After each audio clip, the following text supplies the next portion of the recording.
mênh mông lang thang mình ta. Mây trên cao bay khuất chân trời và theo gió cuốn trôi đi bao nhiêu mộng mơ.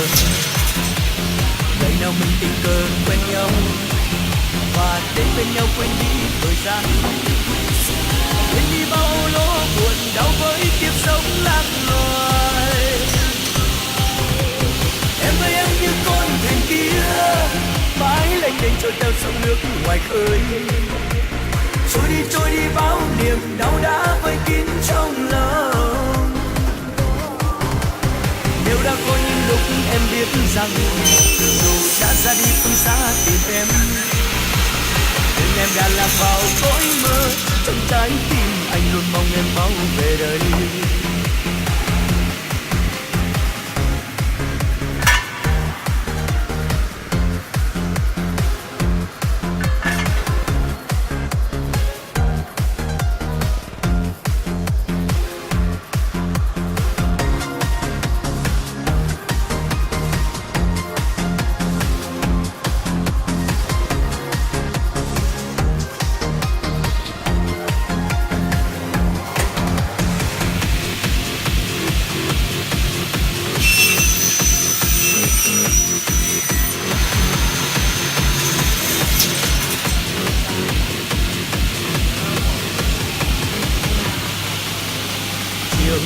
Buồn nghiêng nắng biển vắng mênh mông lang thang mình ta.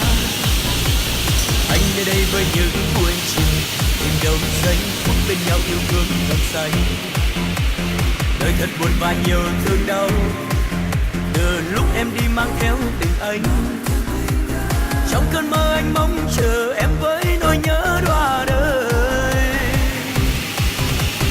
Em ơi anh như muôn loài chim sống cô đơn qua đi bao nhiêu thời gian. Bay đi bay ôi bao loài chim đã gãy cánh bên trời.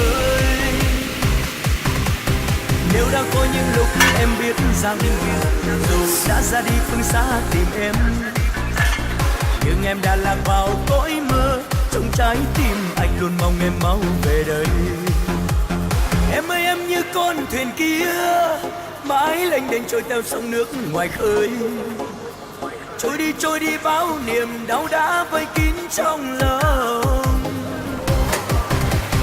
Nếu đã có những lúc em biết rằng dù đã ra đi phương xa tìm em, nhưng em đã lạc vào cõi mơ, trong trái tim anh luôn mong em mau về đây.